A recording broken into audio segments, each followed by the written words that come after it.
오늘 하나님께서 저희들에게 주시는 말씀은 사도행전 20장 17절부터입니다. 제가 봉독해 드리겠습니다. 사도행전 20장 17절부터 25절까지 말씀입니다. 바울이 밀레도에서 사람을 에베소로 보내어 교회 장로들을 청하니 오매 그들에게 말하되 아시아에 들어온 첫날부터 지금까지 내가 항상 여러분 가운데서 어떻게 행하였는지를 여러분도 아는 바니 곧 모든 겸손과 눈물이며 유대인의 간계로 말미암아 당한 시험을 참고 주를 섬긴 것과 유익한 것은 무엇이든지 공중 앞에서나 각 집에서나 거리낌이 없이 여러분에게 전하여 가르치고 유대인과 헬라인들에게 하나님께 대한 회개와 우리 주 예수 그리스도에 대한 믿음을 증언한 것이라. 보라, 이제 나는 성령에 매여 예루살렘으로 가는데 거기서 무슨 일을 당할는지 알지 못하노라. 오직 성령이 각성에서 내게 증언하여 결박과 환난이 나를 기다린다 하시나 내가 달려갈 길과 주 예수께 받은 사명 곧 하나님의 은혜의 복음을 증언하는 일을 마치려 하면은 나의 생명조차 조금도 귀한 것으로 여기지 아니하노라. 보라, 내가 여러분 중에 왕래하며 하나님의 나라를 전파하였으나 이제는 여러분이 다 내 얼굴을 다시 보지 못할 줄 아노라. 아멘. 오늘 주신 본문의 말씀을 가지고 때론 고집스럽게라는 제목으로 하나님 말씀 전하겠습니다. 인생을 살다 보면 꼴불견인 사람들을 만나게 됩니다. 정말 받는 거 없이 믿고 다시 보고 싶지 않고 어디서 지나가다 만날까 봐 겁나고 꿈속이라도 나올까 봐 두려운 인생들이 있습니다. 어떤 사람들인가 이렇게 설문조사를 해봤더니 자기 자신만이 옳다고 쓸데없이 고집부리며 사는 인생이다, 이런 대답이 나왔습니다.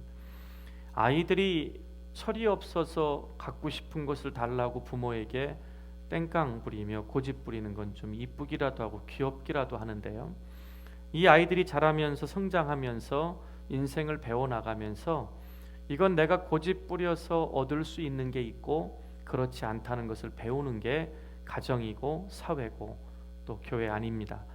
이 성경에 보면 성경에서도 인간적인 생각과 자기의 뜻과 고집으로 순종하지 않고 우기며 살다 멸망한 사람들의 이야기와 하나님께서 말씀하셨고 하나님의 뜻이기에 세상에서 외롭고 인정받지 못하고 때로는 오해받고 무시당하고 왕따가 되는 한이 있어도 끝까지 고집스럽게 믿음을 지키고 신앙을 지킨 인물들의 이야기, 이렇게 성경은 두 사람의 이야기로 대조가 되어 있습니다.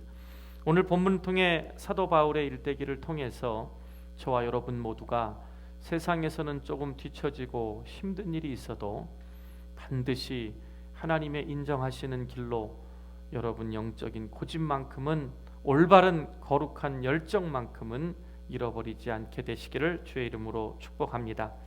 세상에서 무슨 일인가 큰 업적을 남긴 사람들을 보면 무엇인가 한 가지 고집스럽게 산 사람들임을 알 수 있습니다.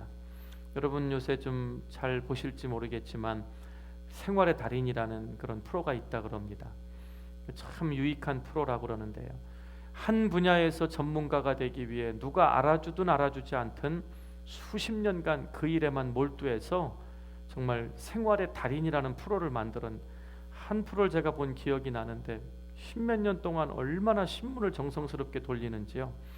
4층에 있는 아파트에 호실에다가 신문을 던지는데 밑에서 정확하게 그 베란다 앞에 떨어지는 거예요. 얼마나 연습을 했을까요? 다니면서 남보다 한 불에도 더 돌려서 생활을 해야 되고 돌봐야 될 가족들이 있기에 그는 그렇게 최선을 다한 모습을 본 적이 있습니다. 남이 보기에는 그렇게까지 할 필요가 없는데 굳이 그것만은 포기하지 않고 끝까지 자신의 인생에 자기의 고집대로 살아가는 사람들이 분명히 있습니다. 이스라엘 국회가 세계적인 과학자 석학이었던 아인슈타인, 유대인인 거 아시죠? 이분을 초청해서 우리나라의 대통령을 삼으면 이스라엘이 더 세계 강대국이 될 거라고 생각해서 이스라엘 국회가 아인슈타인을 초대 대통령으로 선임하였던 적이 있습니다. 그랬을 때 많은 사람들의 이목이 집중됐습니다. 과연 아인슈타인이 이 제안을 어떻게 받아들일까? 그러나 그는 단번에 정중하게 사양했습니다. 대통령을 할 사람, 하고 싶은 사람은 많이 있습니다. 특별히 우리 유대인 민족 중에는 뛰어나고 똑똑하고 나라와 민족을 사랑하는 희생적인 사람들이 대통령이 돼서 이 나라를 잘 이끌어 주리라고 나는 믿습니다.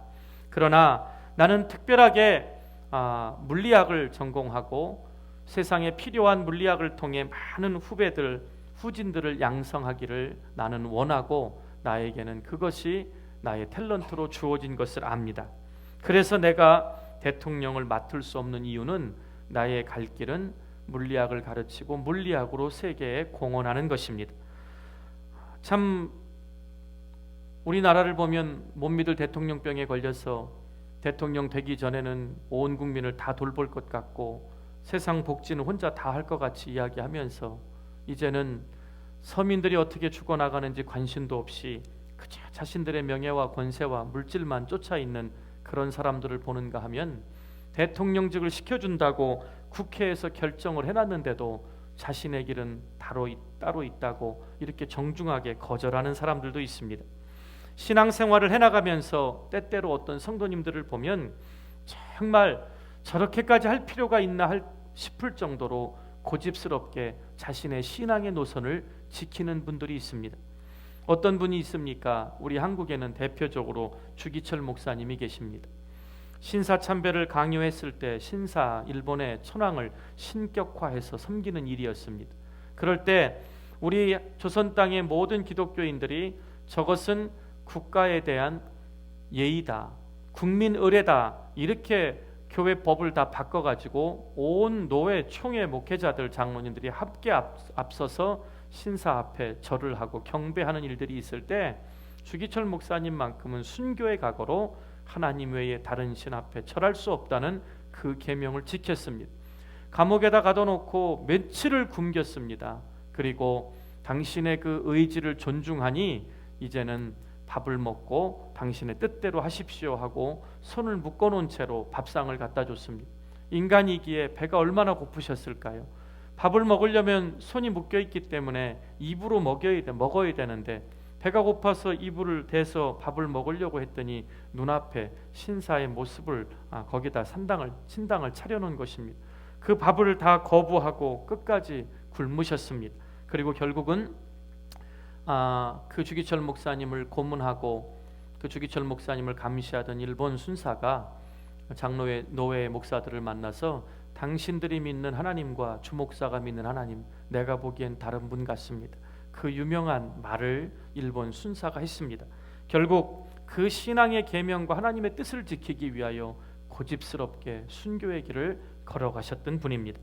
오늘 우리가 신앙생활하면서 하나님 말씀이기에, 하나님의 뜻이기에, 하나님의 명령이기에 때로는 불편하고 힘들고 피곤하고 물질이 들어가고 때로는 나의 취미 생활을 포기해야 하고 때로는 내가 가장 하고 싶었던 인생의 목적의 방향을 바꾸는 한이 있어도 우리가 고집을 부리며 지켜야 할 것들이 우리에게는 있어야 하는데, 그래서 우리를, 저와 여러분을 주의 길을 따라가는 성도라고 부르는 것입니다. 여러분은 그런 성도가 되시기를 원하십니까? 세상에 원하는 것은 고집대로, 나는 다 목에 칼이 들어와도 내 인생의 스타일 이 고집만큼은 못 바꾼다고 하시는 분도, 주님 앞에 주님의 말씀이라고 이야기해도 여러분의 신앙 노선의 색깔이 무엇입니까 하면 대부분의 많은 사람들은 주의 보혈의 피를 따라가는 빨간색도 아니고 성령의 바람같이 막 차디찬 바람처럼 막 파란 열정도 아니고 회색 분자들 같은 인생을 우리는 얼마나 많이 살아가고 있는지 모릅니다. 여러분, 아무리 힘들고 어려워도 고집스럽게 인생의 길을 걸어가시기를 바랍니다. 그 길은 주님이 함께 하시고 그 길의 끝에는 주님이 약속하신 하나님의 나라 영생이 우리를 기다리고 있는 것입니다. 성도는 하나님이 말씀하셨기에 세상에서 고집스럽게 살아야 할 때가 분명히 있습니다. 이는 본문에 나타난 사도 바울의 인생관이었습니다. 바울이 에베소서에서 복음을 증거할 때였습니다. 복음을 받아들이고 한 여인을 통해서 집을 준비하시고 에베소 교회라는 아름다운 교회가 시작되게 됐습니다. 그러면서 사도 바울이 만나는 사람마다 내 말을 좀 들어보라고, 내 안에 계신 주님을 좀 만나보라고 전할 때마다 그들의 마음을 성령님이 열어주셨습니다. 그래서 에베소 교회가 점점 부흥을 하고, 오늘 본문에 보니까 장로님들도 계셨더라 이렇게 표현한 걸 보니까 에베소에는 이미 열심을 다해서 믿는 분들이, 직분자도 생겼고 교회가 참 아름답게 성장했습니다. 그래서 이 에베소서의 주제는 성령이 하나 되게 하신 것을 힘써 지켜라, 열정을 가지고 주의 몸된 교회를 사랑함으로 함께 은혜 받고 나아가라, 이것이 에베소서의 큰 주제입니다. 그 에베소 교회에 사도 바울이 힘을 다해 주의 말씀을 가르치고 있었습니다. 그때 기도 중에 예루살렘의 상황을 하나님께서 계시로 바울에게 보여주신 것입니다. 예루살렘에서는 사도 바울이 올라오기만 하면 준비를 다 해놓고 기다렸다는 듯이 잡아서 죽이려고 모든 음모를 꾸며놓고 준비태세를 갖춘 상황이었습니다. 이를 알고도 사도 바울은 비장한 마음으로 에베소 교인들에게 헤어지기 직전 마지막 고별 설교를 하고 있는 모습이 오늘의 본문입니다.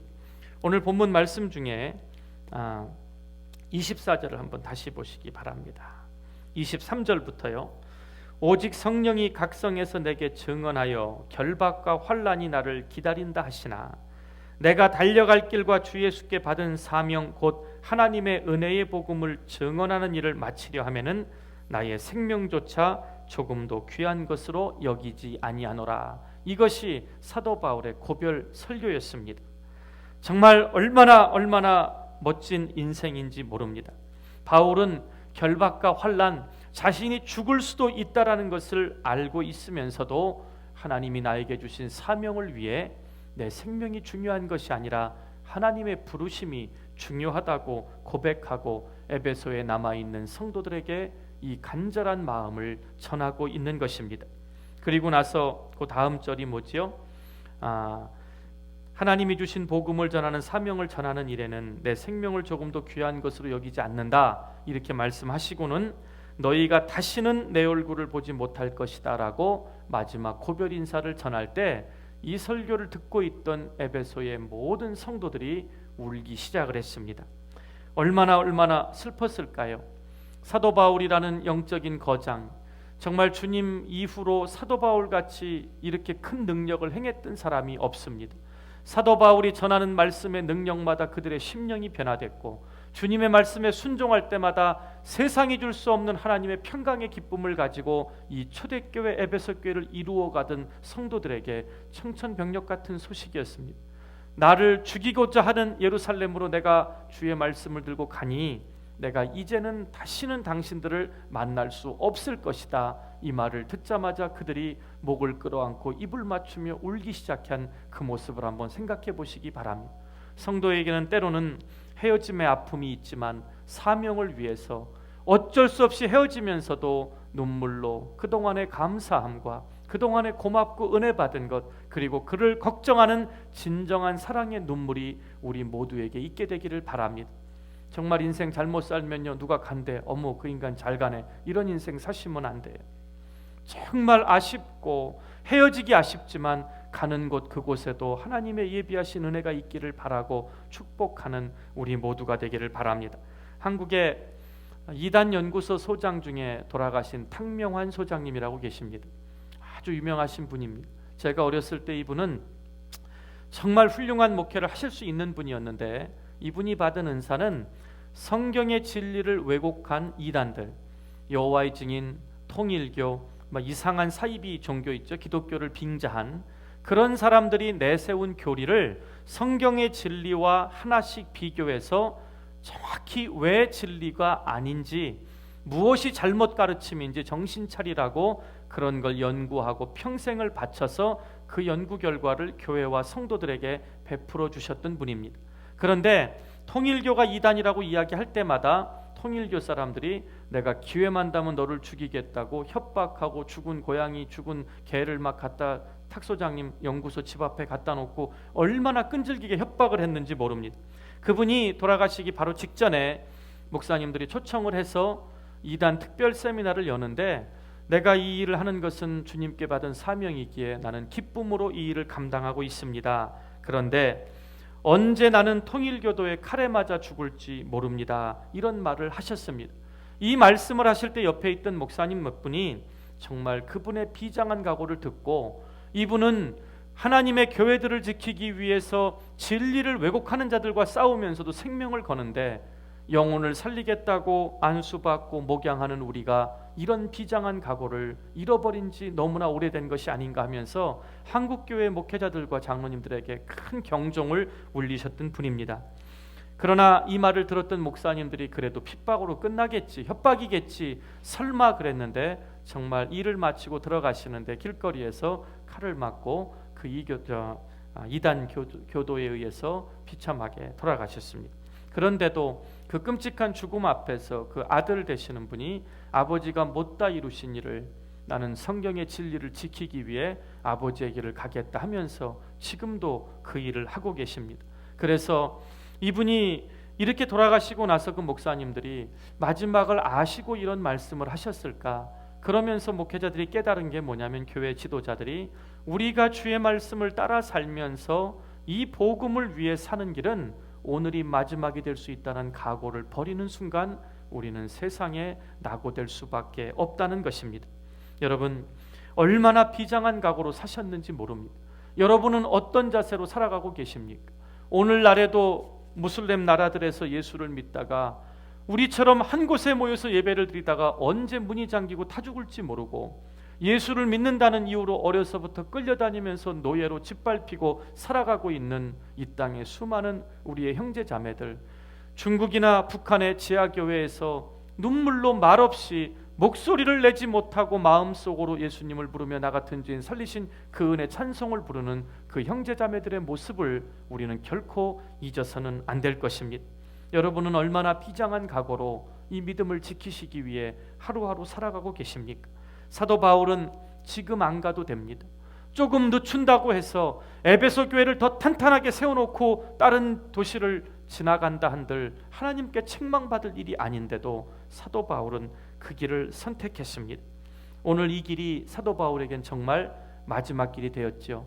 예루살렘에 올라가서 재판 고소를 당했고 붙잡혔고, 거기서 재판을 받아 죽을 수 없다, 나는 로마의 시민권자다, 그래서 로마의 황제에게 보내달라, 그래서 죄수의 신분으로 붙잡혀서 그 길부터 예루살렘부터 로마로 가는 마지막 인생의 여정이 시작됩니다. 그런데 가는 길이 그냥 죄수의 길로 갔나요?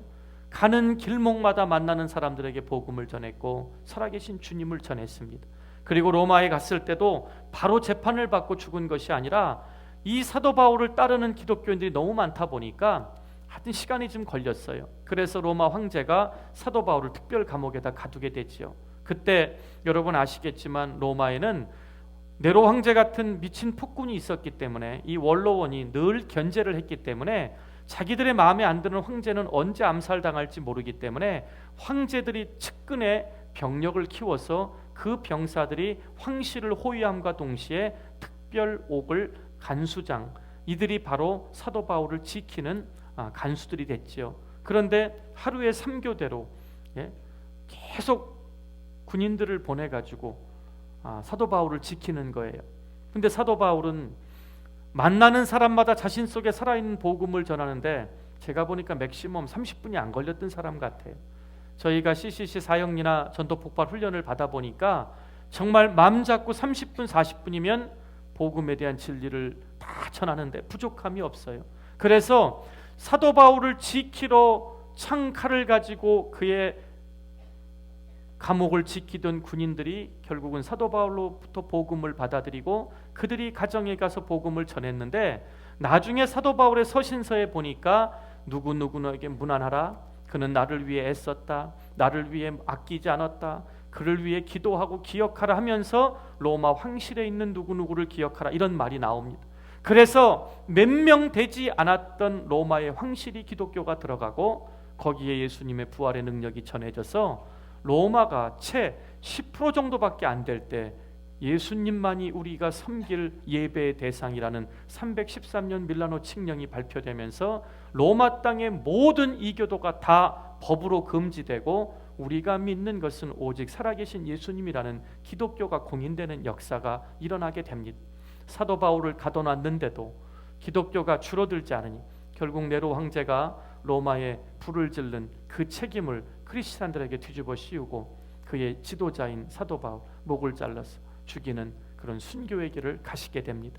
오늘 여기 환난과 핍박이 결박이 나를 기다린다는 그 환상 그대로 시일은 걸렸지만 사도 바울은 마지막이 될 줄 아는 그 길을, 그의 순교의 길을 고집스럽게 끝까지 주님 붙들고 가게 됐던 것입니다. 사명이기에 그토록 고집스럽게 인생을 살았던 바울처럼 저와 여러분들에게도 사명이기 때문에 때로는 우리 가족들조차 이해하지 못하는 신앙의 스페셜리티, 특별함이 여러분 모두에게 한 가지씩은 살아나시기를 주의 이름으로 간절히 축원드립니다. 오늘 본문을 통해 주시는 영적인 교훈은 세 가지입니다. 고집스럽게 사는 것이 성도에겐 즐거움이 있기에 그 고집을 지킨다는 것입니다. 그렇게 고집스럽게 사는 것이 사람들의 보기에는 팔자 같고 무얼 그렇게까지 하면서 믿어야 돼 이렇게 이야기하지만, 이런 생각이 들지만 사명을 붙잡은 본인에게는 그렇게 즐거울 수밖에 없다는 것입니다. 아니, 미친 사람 취급을 받는데 그렇게 힘들고 어려운데 왜 그렇게 웃어? 설명이 돼요? 미쳐보지 않은 사람한테 어떻게 이야기를 해요? 주님 때문에 받은 은혜와 감격 때문에 큐티책만 펴놓고 기도하려고 하나님의 이름만 불러도 내 마음에 감동이 밀려오고, 몇 번이고 죽어 넘어졌던 나를 살려서 여기까지 인도해 주신 하나님에 대한 감사가 넘치는데 그게 미쳐보지 않은 사람한테 설명이 돼요? 나를 손가락질하고 미쳤다고 욕할지언정 나는 사명 붙들고 봉사하는 일이 그렇게 기쁠 수가 없다는 것입니다. 여러분, 주의 일을 하시면서 오만 가지 인상 쓰시지 않게 되시기를 바랍니다. 왜요? 남이 보게 되면 억지로 하는 것 느끼면 서로 간에 시험에 듭니다. 당분간 좀 어려우시면 내려놓는 한이 있어도 즐거움은 반드시 얼굴의 웃음으로, 기쁨으로 표현되는 그런 참된 헌신과 봉사가 여러분에게 나타나게 되기를 바랍니다. 여러분, 부인들, 아내들이, 엄마들이 음식하기 힘듭니다. 그렇죠? 그런데 자식이니까 헤매겨야 된다고 막 오만 가지 인상을 쓰면서 씩씩거리고 음식하면요, 그것 먹으면 아무리 영양분이 많아도 애들 체합니다. 예. 밖에 돈 주고 사 먹는 것처럼 쌈박하게 입맛을 땡기는 맛은 없는 것 같아도 그 안에는 사랑이 있고 정성이 있기 때문에 엄마가 해주는 집밥보다 더 귀한 밥이 없는 것입니다. 왜 우리가 다른 데 나가서도 봉사를 해야 되지만 교회 안에서 구원받은 성도가 하나님의 은혜에 감사해서 봉사하는 원리가 중요할까요? 그게 구원받은 자의 도리고 감사를, 은혜를 표현할 줄 아는 우리의 참된 믿음이기 때문에 그런 것입니다. 여러분, 여러분이 하는 찬양팀 찬양대가 즐거움이 있게 되시기를 바랍니다. 여러분이 음식을 만드시든, 어제도 그렇게 힘들고 어려운데 만두를 만드시면서 뭐 그렇게 좋으신지, 아니 생만두 집어드신 줄 알았어요. 저는 하도 웃으시면서 만들어가지고. 주의 일을 하는 모든 일들이 정말 즐거움이 넘치시기를 바랍니다.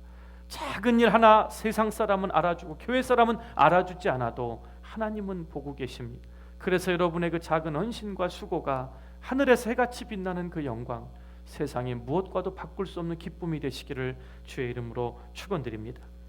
오늘 예루살렘과 로마의 복음을 전하는데 생명이 두렵다고 에베소에서 지체하며 에베소 교인들을 말씀으로 잘 양육하고 있다 한들 사도 바울에겐 그게 더 큰 고뇌였을 것입니다. 그래서 과감하게 나는 당신들을 너무 사랑하고 이제는 내가 떠나서 기도해도 당신들이 말씀과 기도로 굳건히 설 것을 믿는 마음으로 그들을 남겨두고 다시는 이 땅에서 살아서 만나지 못할 것이라는 유언과 같은 말을 고별 설교에 하고, 당신들도 내가 가진 이 사명을 가지고 이 에베소 교회를 통해 이 에베소 지역을 주님의 사랑으로 변화시키라는 그 메시지를 남겨둔 채 떠나가게 된 것입니다.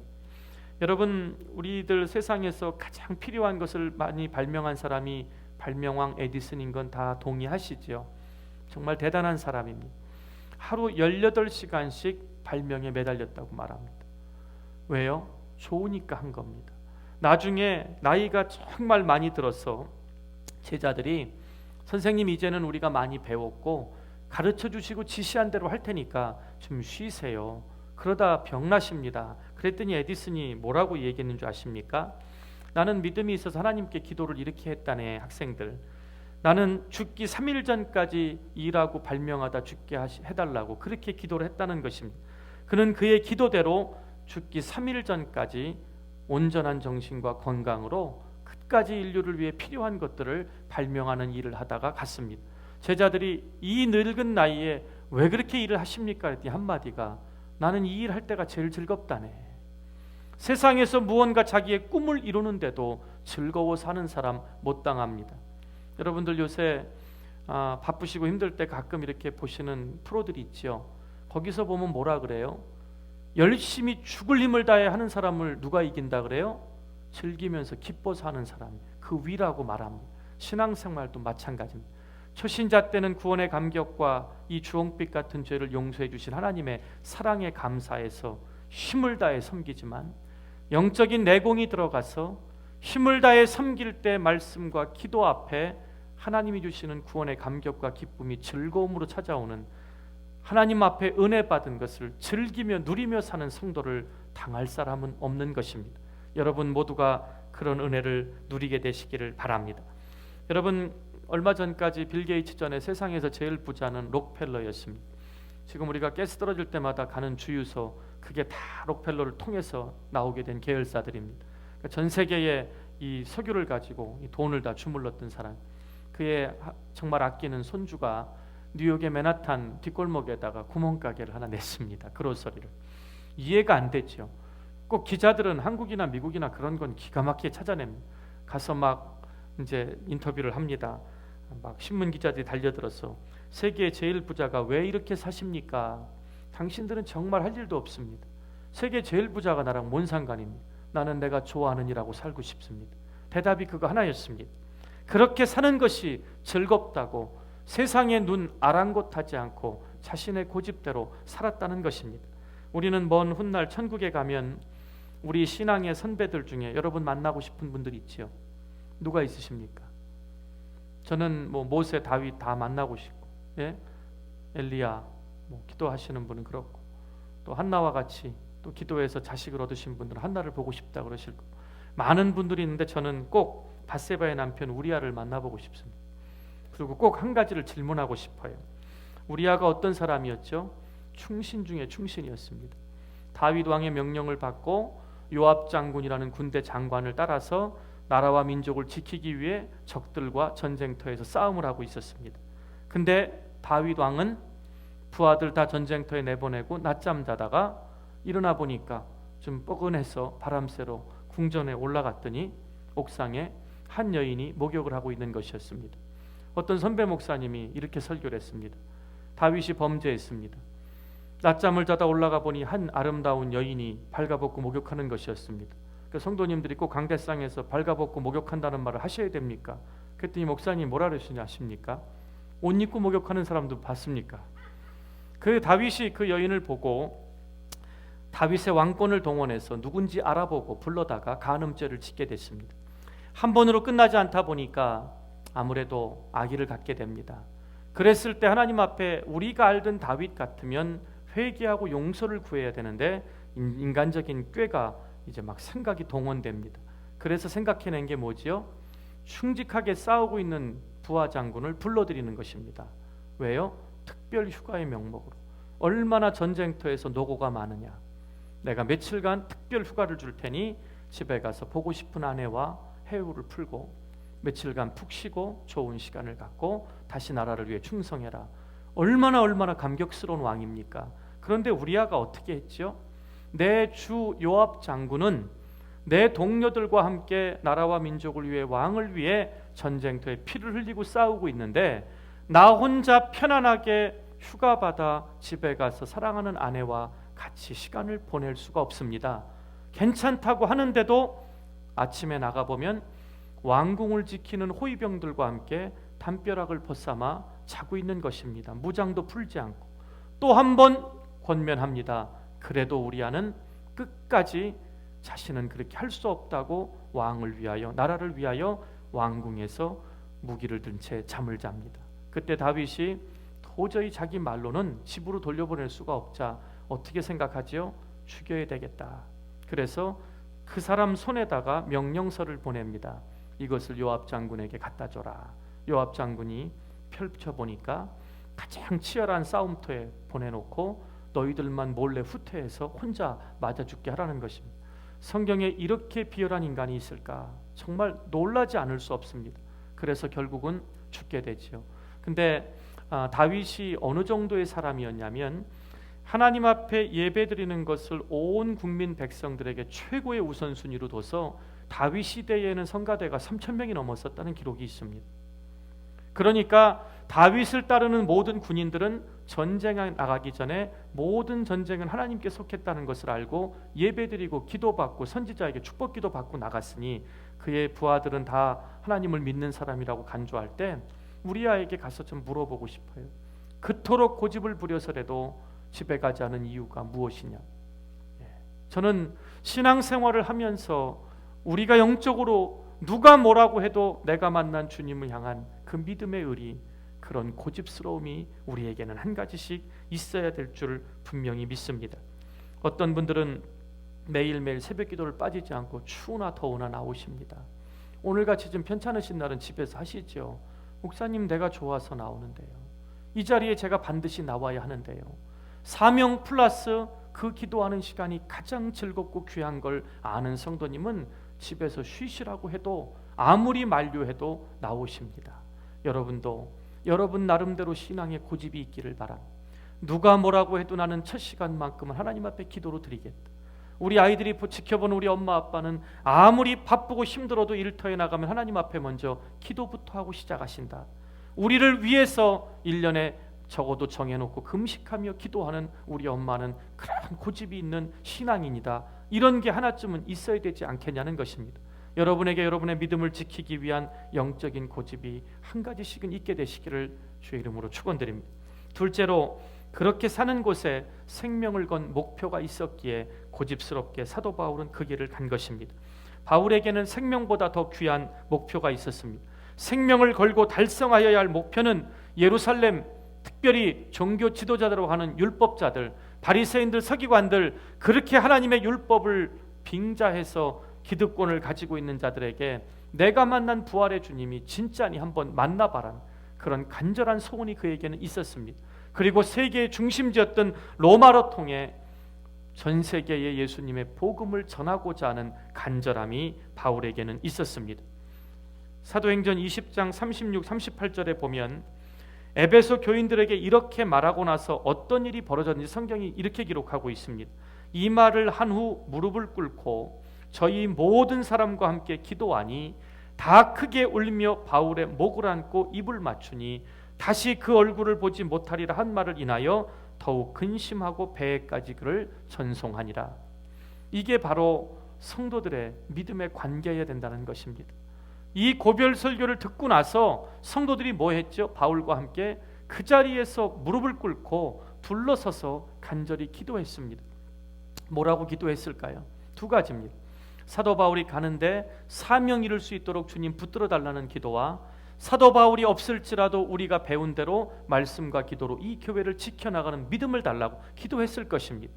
얼마나 서로 간절하게 사모했으면 목을 끌어안고 입을 맞추며 울면서 사도 바울의 가는 길이 그래도 얼마나 걱정이 됐으면 배까지 울며 따라와 정말 사랑에 근심하는 마음으로 배를 타고 예루살렘으로 떠나는 사도 바울을 배웅했던 그 모습을 생각해 보시기 바랍니다.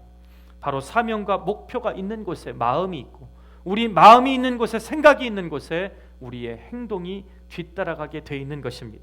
드디어 바울은 로마에 가서 복음을 전하는 데 성공했습니다. 로마로 끌려가서 그곳에서 복음을 전하다 순교를 당하셨습니다. 그래서 역사가 토인비는 그의 유명한 글에 바울을 싣고 로마로 갔던 배는 단순히 배가 아니라 유럽의 영혼들을 살리는 유럽을 실은 배였다, 이런 멋있는 말을 남겨놨습니다. 이스라엘의 수상이었던 벤구리온이라는 사람의 이야기를 듣고 제가 참 도전을 많이 받았습니다.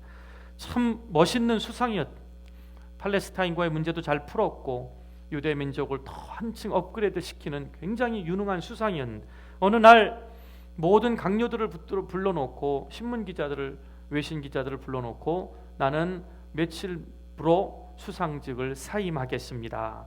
다들 놀랐습니다. 이스라엘의 수상보다 더 좋은 자리를 어디서 제안받으셨습니까? 아닙니다. 나는 내가 훈련받아오던 키부츠라는 농장에 땅콩을 키우는 농부로 가려고 합니다. 다들 못 믿었어요.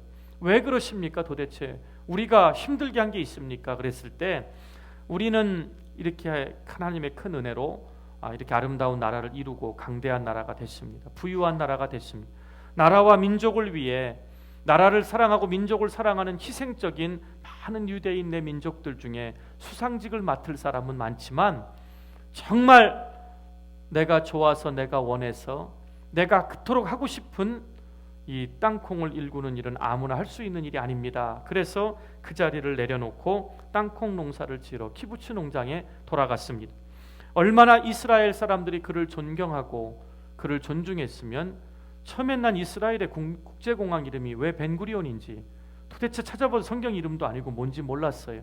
그 사람의 이름을 따서 후세들에게 어떠한 높은 자리와 권세가 주어져도 너희들이 하고 싶은 일, 목표가 있는 일, 사명이 있는 일에 주저함 없이 그 길을 가라는 것을 암암리에 교육하고 있다는 것입니다. 정말 세상에서 존경을 받는 사람들, 또 싱가포르라는 나라는 여러분 잘 아시겠지만 세상에서 가장 깨끗하고 법을 잘 지키는 나라입니다. 이광효라는 수상이 참 고집스러운 사람이었습니다. 나라는 너무 작습니다. 자원도 없습니다. 그런데 부강한 나라를 만들어야 됩니다. 그래서 법을 만들어서 집행을 하는데 얼마나 강직했는지, 마약을 소지하고 있다가 걸리기만 해도 사형을 시켜버렸습니다. 침을 뱉어도 미국 돈으로 500불, 큰 소리를 치고 공공장소에서 떠들어도 500불, 껌을 뱉어도 500불, 그냥 붙잡히기만 하면 다 돈이에요. 나중에는 이 백성들이, 국민들이 벌금 내기가 질리고 지긋지긋해서 까짓 거 지켜야지 하다 보니까 벌금 내기 싫어서 지키던 게 몸에 배서 이게 나라와 민족을 위해 세운 법이라고 공포되면 자기들 스스로가 지키는데 이제는 누가 하라고 벌금 때문이 아니라 아주 체질을 그렇게 만들었다는 것입니다. 그 한 사람 수상의 고집스러움, 나라와 민족을 생각했던 그 사명 하나가 그 나라를 세계에서 가장 깨끗하고 법을 잘 지키는 질서 있는 나라로 만들었던 것입니다. 여러분은 말씀 붙들고 어떤 사명을 가지고 살아가십니까? 여러분은 오늘 호흡이 있는 한 어떤 목표를 가지고 오늘도 주님 뜻대로 살아가고 계십니까? 여러분 모두가 하나님께서 인정하시는 영적인 고집이 있게 되시기를 바랍니다. 그 목표를 위해서 고집스럽게 그 한 길을 주님과 함께 동행하시기를 간절히 축원드립니다. 셋째로, 그렇게 사는 것이 하나님의 명령이기에 고집스럽게 산다는 것입니다. 바울이 자기를 죽이려고 음모를 꾸미고 결박과 핍박과 환난이 있는 거 알고 있었습니다. 너무나도 계시가 환상이 또렷하게 보였습니다. 그럼에도 불구하고 올라가기를 두려워하지 않았던 것은 단 한 가지입니다. 그게 하나님의 자신에게 주신 말씀이었기 때문에 그렇습니다. 여러분 큐티를 왜 하지요? 그날 큐티의 깨달은 말씀이 하나님이 내가 그렇게 살기를 원한다는 하나님의 말씀, 하나님의 뜻이라는 것입니다. 여러분 모두가 사명이기에 하나님의 말씀이기에 그렇게 살게 되시기를 바랍니다. 구약 성경에서 하나님의 뜻이었기에 그 뜻을 가장 이루려고 고집스럽게 산 사람이 누구죠? 저는 당연코 모세를 듭니다. 모세는 자기만 생각하면 미디안 하나님 앞에 제사를 예배를 드릴 수 없는 우상을 섬기는 땅에서 노예가 되물림되고 결국 그의 후손 모두는 노예로 인생이 끝났을 것입니다. 그러나 그는 끝까지 그 백성을 놓지 않았습니다. 하나님께서 너무 진노하셔서 그 백성을 다 죽이신다고 할 때도 나를 생명책에서 지우는 한이 있어도 난 이 백성들 하나님 그럴 수 없다고 사명을 붙드는 그런 놀라운 은혜를 받게 되었습니다. 여러분 모세의 지도자 한 사람의 결정이 그 민족 모두를 하나님의 백성으로 살린 것처럼 가정에서 여러분의 고집스러운 하나님의 말씀을 지키는 그 결정 하나가 여러분의 자녀들을 끝까지 하나님의 은혜 가운데 살게 하는 힘이 된다는 사실을 결코 잊지 않게 되시기를 바랍니다. 그렇습니다. 남이 보기에는 도저히 이해가 되지 않아도 고집스럽게 믿음의 길을 가는 사람들을 보면 분명 거기에는 이유가 있습니다. 사서 고생하는 것 같이 보입니다. 그러나 그렇게밖에 할 수 없는 이유가 분명히 있습니다. 거기에는 주님과 함께하는 즐거움이 기쁨이 있기 때문입니다. 거기에는 생명을 걸어도 아깝지 않은 내 삶의 목표와 주님이 주신 사명이 있기 때문에 그런 것입니다. 또한 거기에는 분명한 하나님의 말씀과 뜻이 있기 때문에 그런 것입니다. 여러분, 큐티하시면서 하나님의 말씀이 여러분 마음에 감동을 주실 땐 주저하지 마시고 제일 힘든 거지만 그대로 순종해 보시면, 나는 작은 순종을 드리지만 내 눈앞에 펼쳐지는 역사는 상상을 초월한 기적을 하나님이 이루어 주실 줄 믿게 되시기를 바랍니다. 돌아오는 한 주간 세상의 아집과 고집으로 인간 관계에서 만나고 싶지 않은 인생들 되지 마시고, 성령의 은혜로 하나님 앞에 믿음을 지키는 데만큼은 거룩한 고집이, 때때론 그 고집 때문에 하나님께 인정받고 결국은 여러분 주변에 많은 사람들이 변화되는 여러분의 신앙을 따라오는 그런 능력의 아들, 딸이 다 되시기를 주의 이름으로 간절히 축원드립니다. 기도하겠습니다. 하나님 감사합니다. 세상에 갖고 싶은 것을 갖기 위해선 그토록 고집을 부려왔었습니다. 세상에 내 뜻대로 사라지지 않으면, 고집대로 되지 않으면 불평하고 원망하고 짜증내며 많은 것들을 탓하고 살았습니다.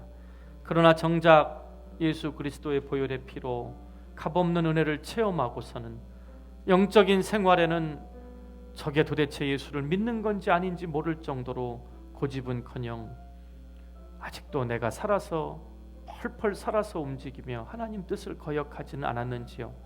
오늘 말씀을 통해 죽음의 길이 기다리고 있는데도 사명이기에, 복음을 전하는 것이 즐거움이기에, 하나님 말씀과 하나님의 뜻이기에 끝까지 순종했던 사도 바울처럼 때로는 우리 영적인 인생의 이 신앙의 여정에 하나님이 인정하시는 거룩한 열정의 고집을 꺾지 않게 하여 주옵소서.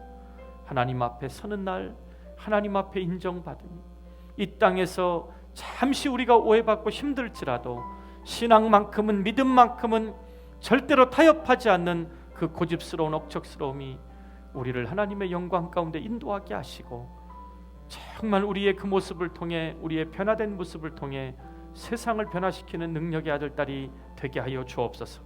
예수님의 이름으로 기도드립니다.